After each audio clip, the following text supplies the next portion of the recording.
With a government shutdown now nearly a week in and no sign of movement, we're going to take a slight pause from our regular, studiously serious programming and instead consider a view of Washington from the eyes of one of the Senate's more insightful and entertaining members, Louisiana Senator John Kennedy, as recounted in his first political book out this week, classically entitled How to Test Negative for Stupid and Why Washington Never Will. From the opinion pages of the Wall Street Journal, this is All Things with Kim Strassel. Welcome to All Things with Kim Strassel, a weekly podcast from the Wall Street Journal editorial pages. And welcome to Senator Kennedy. Congratulations on your book, Senator. Thank you, Kim. Thanks very much. Thanks for having me. I want to say that I curled up to read your book all weekend. And indeed, I did read it over the weekend, but I was actually laughing too hard to stay in a curled position. You are a bit of a sensation on social media, TikTok. This book is further evidence as to why. It's this delightful combination of observation of Washington, but also hilariously put. And I just, to give viewers a flavor, I pulled out a couple of lines to give them an idea of the amusement that they are in for when they purchase this.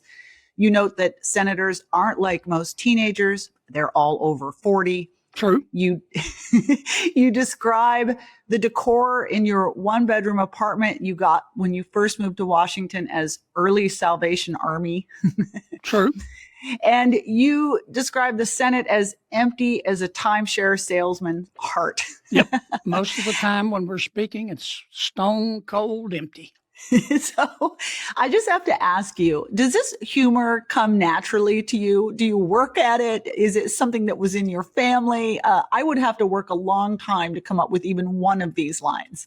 Well, short answer is part of it is my upbringing. I was raised in a small town, and people talk very plainly. Writing for me, Kim, is painful, but God bless me with a great memory. When I read a clever turn of phrase, I will remember it.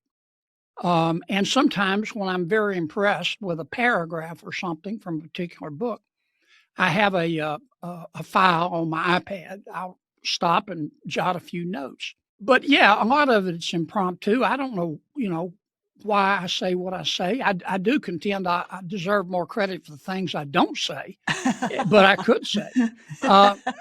When I do an interview, my staff knows to leave me alone about 5 minutes, 10 minutes before it starts. I've got to, in a podcast, we have longer, but usually I've only got 4 or 5 minutes.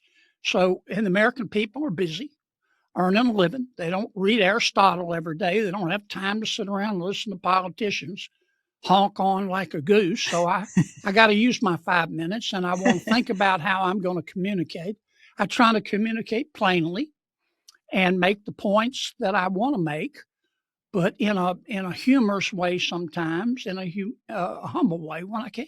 Sometimes I succeed, sometimes I don't, but I've always been like this. My mouth gets me in trouble. It took me three tries to get to the U.S. Senate, but I just wore them down. And finally, the voters elected. Well, you actually make an interesting point. One thing that really struck me when I was reading this book was a point about humor. When I think back to what I believe was the most successful politician of my lifetime, it's always Ronald Reagan. Yes. And, this was a man who had deeply held principles. No one could say that Ronald Reagan was a squish. He was very willing to fight political battles, but he did it with humor. And it strikes me, we have so little of that these days. Everyone just seems far more bitter, ambitious, and serious. How big of a role do you think that actually plays in D.C. in today's dysfunction? And does that ever change? I mean, you have a very different approach, but it's unusual these days in D.C. Well, for me, it works. I'll tell you what, for me, works more. It's attitude. I don't hate anybody. I know all 100 of my colleagues. I like all of them, some better than others. But when I say my prayers, I really do. One of the things I ask my Creator for, don't let me hate, because it's very easy in Washington.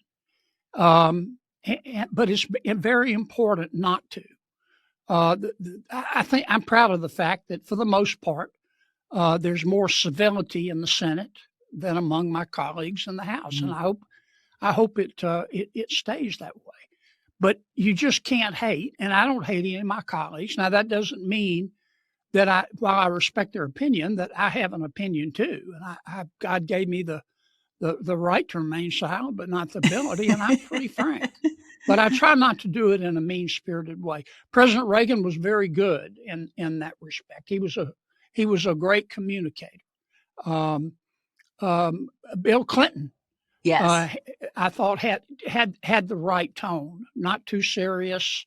He wasn't a big joke teller, but I've seen him on the stump before. He could be humorous. You just can't hate, and that's our problem right now. So speaking of your colleagues, I read a lot of political books. Just before you, it was my lot in life to read Kamala Harris's memoir on her campaign. Sure. And it's a really striking contrast, mostly in this. She tiptoes around everyone and everything to try not to give any offense or use people's names. You name names in this book. It was the thing that jumped out at me from the start and is very, very amusing. Now, I think you talk about every member in the Senate, at least by name, at least once. Some of them on the left, you have descriptions for. I loved your one of Chuck Schumer. You said, quote, when he cuts loose, he's like a 5-year-old in a Batman costume on a sugar high. That's true.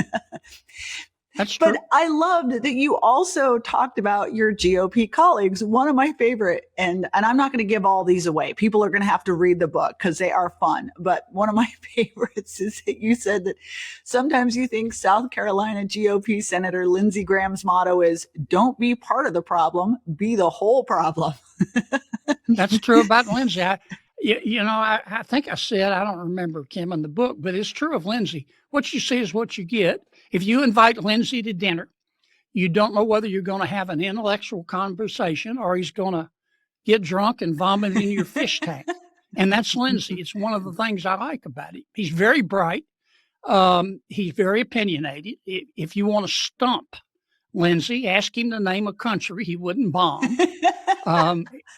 He's very pro-military.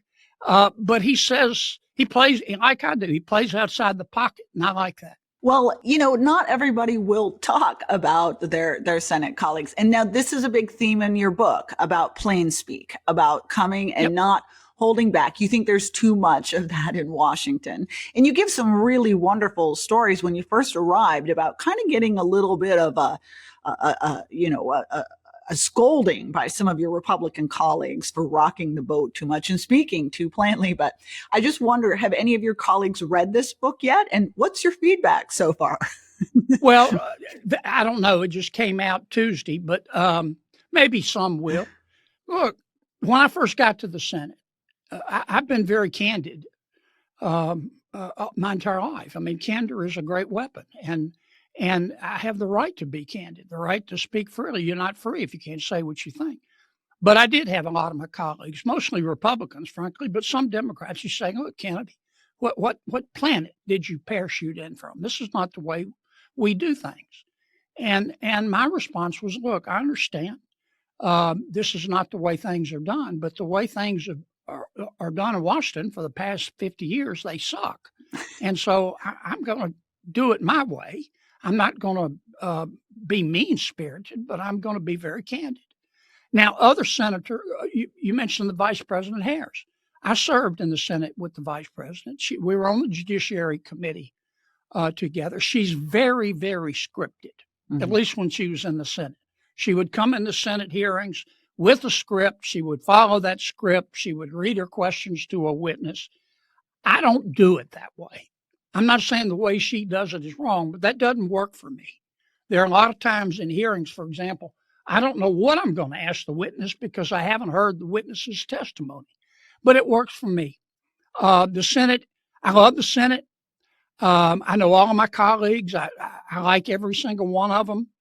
But let's face it, the Senate only works when everybody isn't crazy at the same time. And right now with the shutdown, everybody's pretty much crazy at the moment. And the only way we're going to get out of the shutdown is for everybody to take their egos out back and shoot them. Yeah. And everybody calm down off their high horse and let's think about what we're really doing. Do you think this lasts much longer? I do. If you'd asked me 4 or 5 days ago, I would have said no. But here's the way I think it will end. And of course, I could be wrong.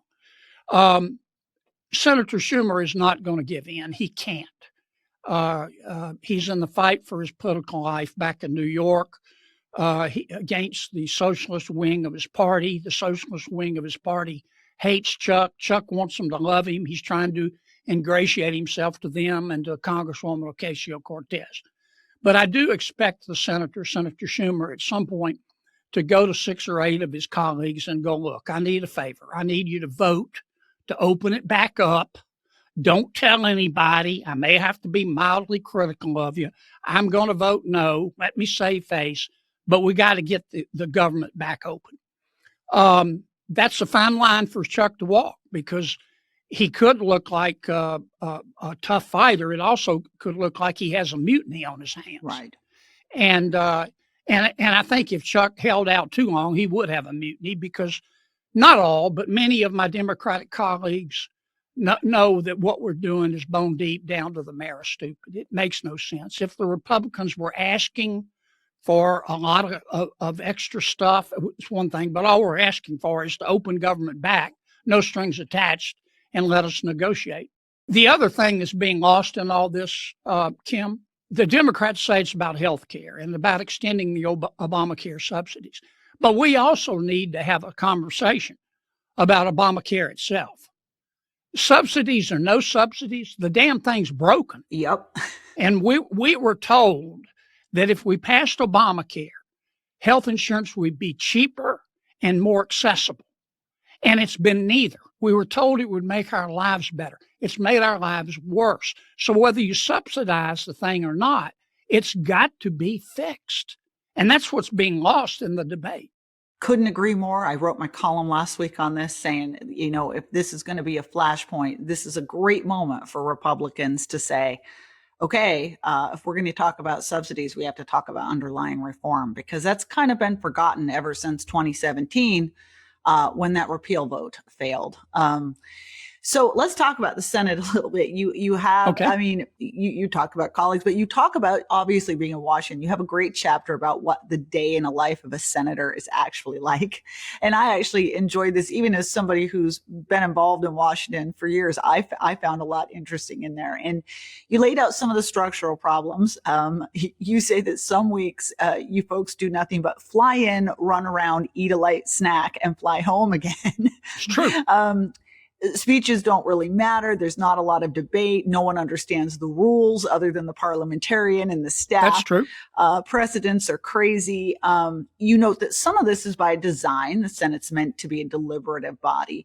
But as you just noted, for the last 50 years or so, Congress in particular has, to use your word, sucked. And I wonder what particular has gone wrong in modern history that makes that happen. Well, a couple of things. Congress has ceded a lot of its power to the executive branch, way too much. Senators have ceded too much power to their leadership. The majority leader out of 100 people in the Senate is the only person that can bring a bill to the floor. Now, that's one. Our rules look like they were designed by a heroin addict with a socket wrench. I mean, one senator alone, the majority leader, can decide what the Senate can take up. If I were king for a day, don't aspire to be, I don't want to be, but I would change that rule to allow free amendments at any time and allow senators other than the majority leader coordinating with staff and all that, but to bring bills to the floor. Yeah. I've got bills that, I'm biased, but I do think they'd make sense, that I have been begging Senator Thune, my friend, to allow me to bring to the floor. But the majority, and Mitch was the same way, and Chuck, when he was the majority leader, was the same way. That's a huge mistake. It's also a mistake. We ought to rewrite our rules, is what I'm trying to say. It's also a mistake that we have to redesign the appropriations process. The Appropriations Committee right now is irrelevant. And I'm on it. And I've been on it since day one. but it ultimately it gets kicked upstairs, and the president and the majority leader and the minority leader and the chairman and the of the Probes Committee and the House and the Senate and the ranking members decide what the budget's going to be. And that's why I voted against a lot of budgets. Anyway, I mean, there's a lot that could be changed. Having said that, it took me a long time to realize this, Kim, but it's true. Most people come to the Senate thinking, well, my job is to advance good ideas, to pass bills. That's true. That's half the job. The other half is to stop stupid ideas. And that's why we have 60 votes, a filibuster, which I'm never going to vote to get rid of. Right. President Trump has asked me many times, get rid of the filibuster. No, I won't do it, because someday the shoe's going to be on the other foot. But, you know, it is what it is. This is partly an autobiography. And by the way, I loved your stories of growing up in Louisiana and coming up through Louisiana politics. Yeah, I loved Zachary. I loved high school. I don't know if you hated high school and loved it. I loved it. I'd go back in a second. Well, I think a lot of people would be surprised to know that after years of education, and by the way, you had a lot, including a stint at Oxford at Magdalen College.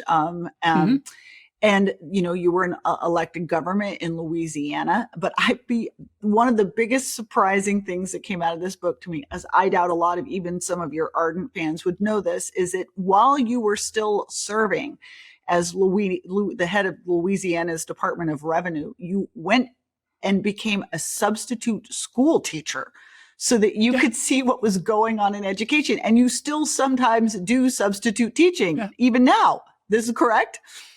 Yep. I try to do it 3 times a year. In Louisiana, we need substitutes so badly they'll even take politicians. All you have to do is have an undergraduate degree and go to an orientation.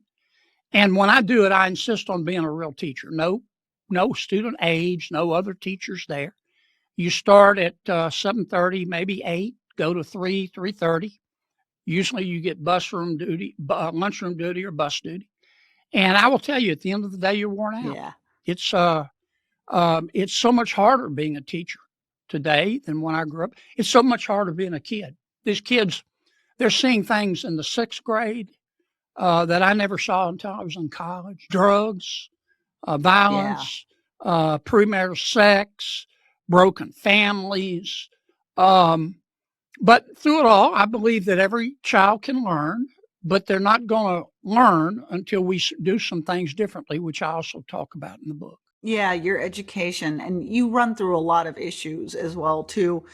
I loved how you talked about when you began that job at the Department of Revenue in Louisiana. One of the things you did was quickly fire some intransigent civil servants, firing them, as you said, quote, faster than a skinny minute. And you know that had to. If you're going to be a bear, you should be a grizzly. And I wondered how you, with that experience, look at what the Trump administration has done these first 6 months.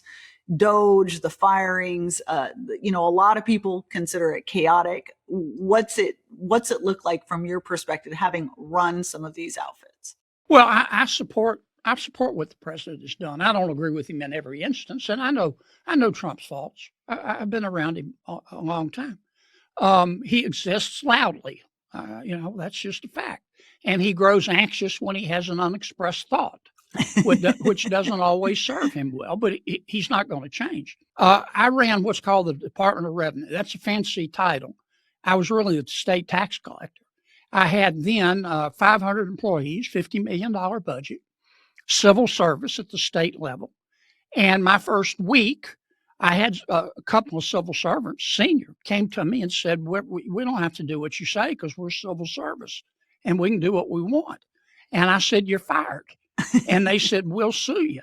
And I said, fine, I've got a $50 million budget. You get your lawyer, I'll get 5 lawyers. And the word went out in the department very quickly that Kennedy is stone cold crazy. He will fire you even if you're a civil servant. And after that, personnel-wise, I didn't have very many problems. And I learned more. I didn't have a tax background, so I had to learn it. It was state and local taxation. I learned a lot about organizational skills. But I got to see the bureaucracy, the inertia, some of the good people who really wanted to do well and serve their state, but were stymied just by the atmosphere. I got to see a lot of that up close. The federal government is like that. Before Secretary Wright took over, if you had asked me how many people work at the Department of Energy, I would have said about half, and that's true. And a lot of these folks did need to be told to go find another line of work, and we have done that. Has it been chaotic? Yes. Change is always chaotic, but we can't afford government this size, and I applaud Russ Vought. He's been the quarterback on this. I applaud him for doing what he's doing. What do you think Washington looks like at the end of this second Trump term? Hard to say. A lot of it depends. Well, so much of it of it is the economy, and our economy is doing okay. In fact, I know a lot of people don't like Jay Powell, but you have to give credit where credit is due. When we had 9% inflation, I told Chairman Powell, I said, "You'll never get inflation down without letting unemployment rise to 8 or 9%, and probably a recession."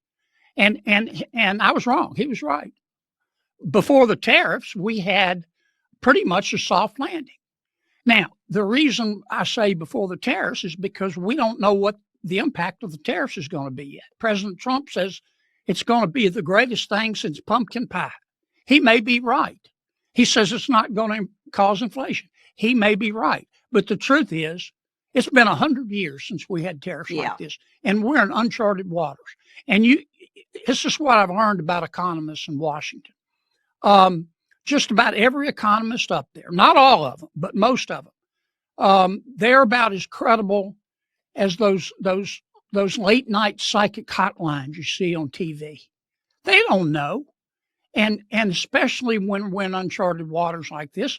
And 6 months, a year from now, we'll know the impact of the tariffs. We also have to wait and see what the Supreme Court's going to do. I'm not entirely convinced that the Supreme Court is going to uphold these tariffs. You don't think they will? Okay. I don't know, but I've researched the subject enough to know that it's going to be a closer question than some people want to believe. I have another question, just a little bit out of the blue, but you talked, and you say that you enjoy in Washington learning, learn all the time. You actually sit down and read those congressional research reports and everything else that come out. And you said though that, and this was the one big question I had out of reading the book. You said that for fun though, you read fiction to relax. So what do you read? I got to ask. The last book I read, I'm trying to think the author. The name of it was Washington Black. Okay. It was I understand. I haven't seen it. They made a movie on Netflix, but the book is tremendous. They always do. Yeah, the book is tremendous. It's about a young man who began as a slave. He escaped.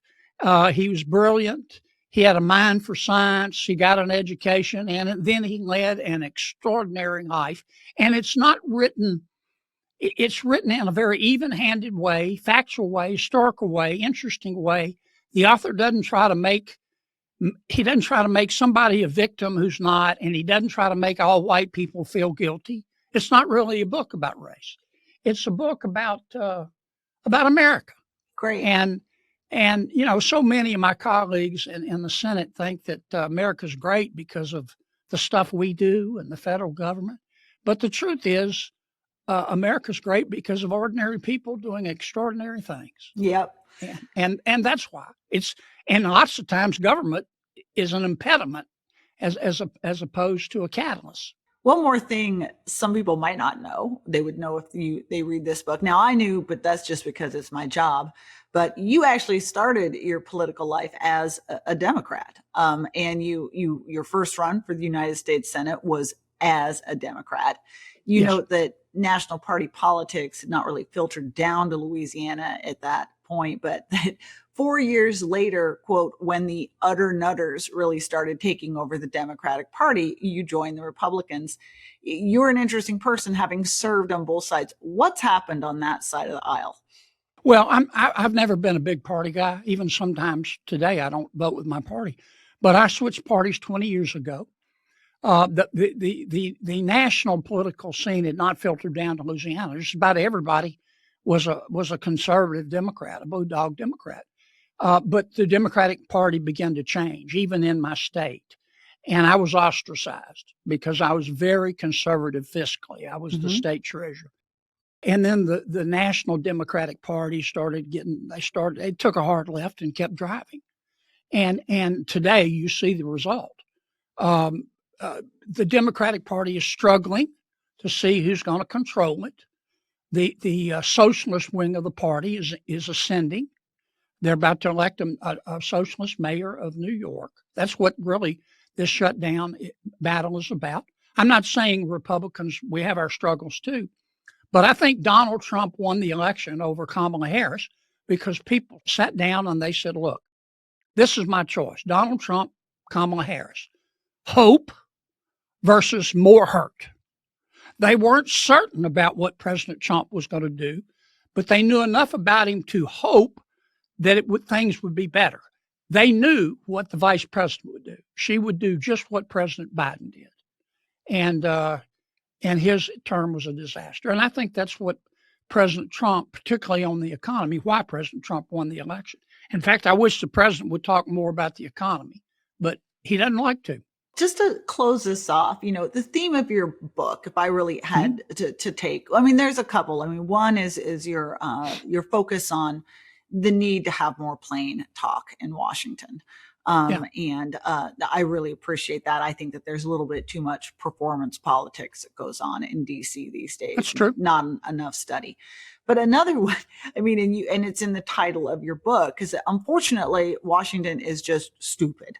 Like a lot of what it does is stupid. You actually say that common sense is illegal in DC. It is. And I guess my question, just to sort of finish this out here, is maybe two parts.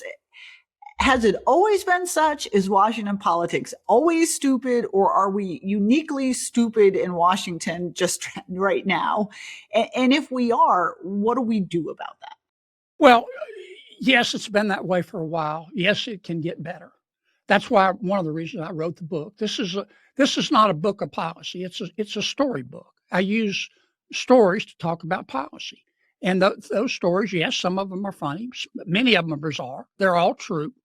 I use those stories to try to make these points, to explain to the American people what the United States Senate is really like from the inside. Right. I try to use these stories to explain to the American people why we are where we are, why normal in Washington, D.C. is a setting on the clothes dryer. But I also try to use these stories to explain to the American people why it doesn't have to be that way if we just have a return to a little simple common sense. And I illustrate that through the stories. Look, I don't know how to describe the book. It's wide ranging. I think it'll make folks think. I hope it'll make them laugh a little bit. It may make you want a day drink because in some cases it's not pretty, but it's the truth. Well, I can back up the fact that it was both insightful. I learned a lot, and it was incredibly fun ride going along because you make it humorous. So we want to thank you for coming on the show. We want to wish you the best of luck with the book. And we want to thank our listeners. Thank you for tuning in. If you like the show, you can hit the subscribe button. We'll be back next week. And if you'd like to write to us, you can at kimat@wsj.com.